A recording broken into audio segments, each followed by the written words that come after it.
Welcome to our channel. आहक আজি আমি আকৌ নতুন এটা টপিক লৈ ভিডিঅ'টো আৰম্ভ কৰোঁ। আজি মই আপোনালোকক দেখাম গছত থকা এটা বিল্ডিং। আপোনালোকে শুনি চাগে কিবা এটা আচৰিত পাইছে যে গছত থকা বিল্ডিং। হয়, গছত থকা এটা বিল্ডিং আছে আমাৰ গাঁৱৰ ওচৰতে চাহ বাগানত।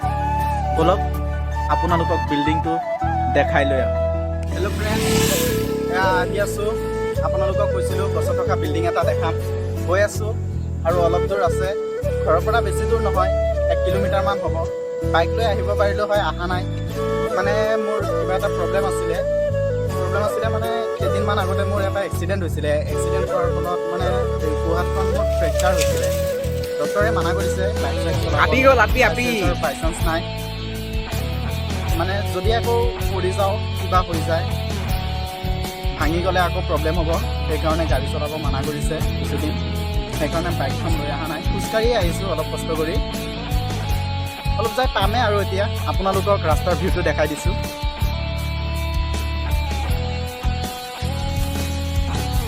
এইটো চাব পাৰে ৰাস্তাৰ ভিউ।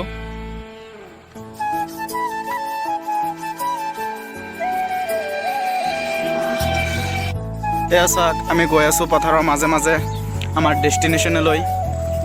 ডেষ্টিনেশ্যন পাবলৈ বেছি দূৰ নাই, 10-15 মিনিট লাগিব আৰু 10-15 মিনিট পিছত গৈ পামেই আৰু। ডেষ্টিনেশ্যনটো আছে চাহ বাগানৰ মাজত। আপোনালোকক মই কৈছোঁৱে, তাতে চাহ বাগানত এটা গছ আছে আৰু গছত বিল্ডিং আছে। আপোনালোকে চাব পাৰিব সেই বিল্ডিংটো। মই আপোনালোকক দেখাবলৈ যত্ন কৰি আছোঁ, গৈ আছোঁ। তো আৰু অলপ গ'লেই ডেষ্টিনেশ্যনটো পাম। চাই থাকক ভিডিঅ'টো স্কিপ নকৰাকৈ। চাওক, ইয়াতে এটা পুখুৰী আছে, পুখুৰীটো চাব পাৰিছে। পুখুৰীটো হ'ল বগনীয়া পুখুৰী, এইটো বাগানৰ মাটি পুখুৰী হয়। চাওক, আমি গৈ থাকোঁতেই এটা ধুনীয়া ভিউ পাইছোঁ, আপোনালোকক অলপ দেখাবলৈ চেষ্টা কৰিছোঁ। এয়া চাওক, ধাননি পথাৰৰ মাজত ইমান ধুনীয়া এটা ভিউ পাইছোঁ। আপোনালোকে চাব পাৰে, আহি পাইছোঁ আমি ডেষ্টিনেশ্যন। চাহ বাগানৰ মাজে মাজে আপোনালোকক দেখাই আছোঁ। এইটো চাওক, চাহ বাগান, বহুত ডাঙৰ চাহ বাগান হয় এইটো। এই চাহ বাগানটো আপোনাৰ ঢেকীয়াজুলিলৈকে আছে। ঢেকীয়াজুলিলৈকে এই বাগানটো গৈ পাইছে, বহুত ডাঙৰ বাগান হয়। সেইটো মাজত আপোনালোকে চাব পাৰিছে গছৰ মাজত বিল্ডিং। আপোনালোকক এইটোৰ কাৰণেই ইমান দূৰৰ পৰা লৈ আহিছোঁ, ইমান সময়ৰ বাবে। এইটোৰ বাবেই ৱেইট কৰাইছোঁ, এইটো দেখাবৰ কাৰণেই। এইটো চাওক, বাগানৰ মাজত গছ এটা পৰি আছে।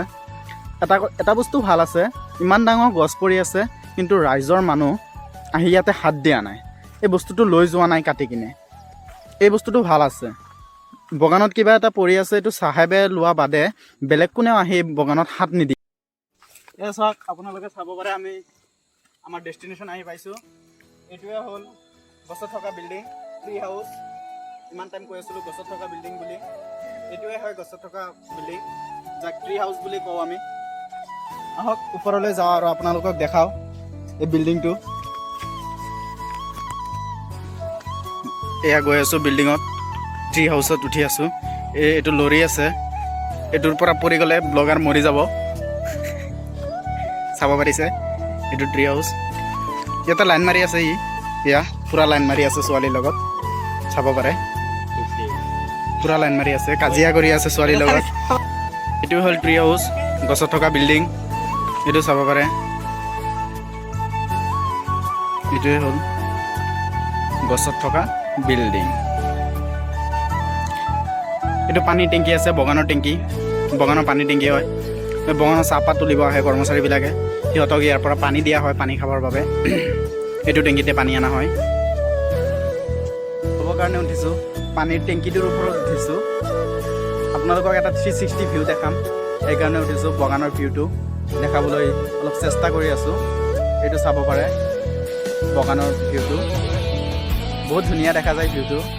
সেইকাৰণে ভাবিলোঁ মোৰ ফেমিলি মেম্বাৰবিলাকক অলপ দেখাই দিওঁ ভিউটো।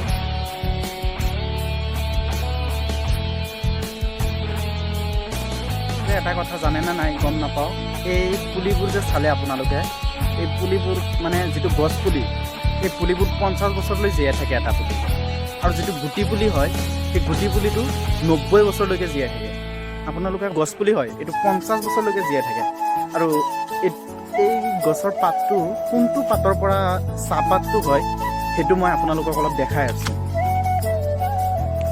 চাব পাৰে এনেকুৱা পাতৰ পৰা চাহপাতটো বনোৱা হয় এইবিলাকৰ পৰা কিন্তু চাহপাত নহয় এইটোৰ পৰা 1 নম্বৰ অৰিজিনেল চাহপাতটো হয় এটিগলি দুটি পাতৰ পৰা চাহপাতটো অৰিজিনেল হয় এনেকুৱা ধৰণৰ পাত লাগিব এনেকুৱা ধৰণৰ পাত হ'লেহে আপোনাৰ চাহপাতটো হয় আৰু এইবিলাক যে চাইছে এইবিলাক পাতৰ পৰা কিন্তু চাহপাত নহয় এইবিলাক এনেই আছে ডাঙৰ হৈ গৈছে এইবোৰ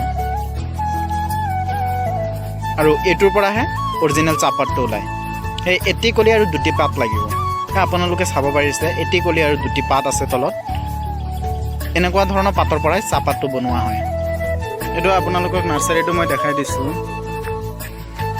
ইয়াতে সকলো ধৰণৰ পাত পোৱা যায় সকলো ধৰণৰ গছ পোৱা যায় একদম গুটি পুলিৰ পৰা লৈ গছ পুলিৰ পৰা লৈ সকলো ধৰণৰ পুলি পোৱা যায় ইয়াতে এয়া চাওক আপোনালোকে চাব পাৰিছে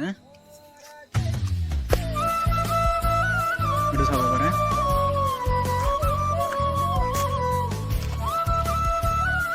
এইটো চাব পাৰে এইবিলাক গুটি পুলি এই পুলিবিলাক 90 বছৰলৈকে জীয়াই থাকিব এইবিলাক সব গুটি পুলি হয়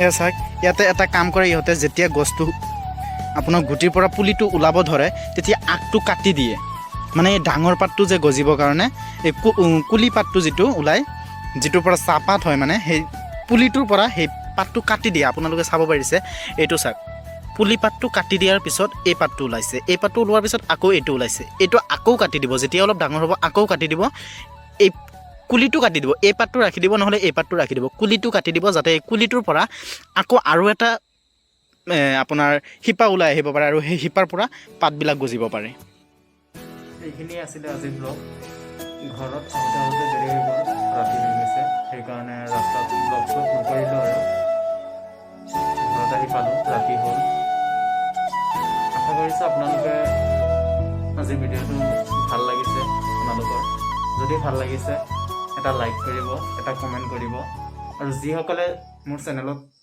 নতুনকৈ আহিছে তেওঁলোকে চেনেলটো ছাবস্ক্ৰাইব কৰিব এইখিনি কৈ আজিৰ ভিডিঅ'টো ইয়াতে সমাপ্ত কৰিছোঁ আপোনালোক সকলোৱে ভালে কুশলে থাকক তাৰ আশাৰে নতুন এটা ব্লগত আপোনালোকক সকলোকে লগ পাই আছোঁ বাই বাই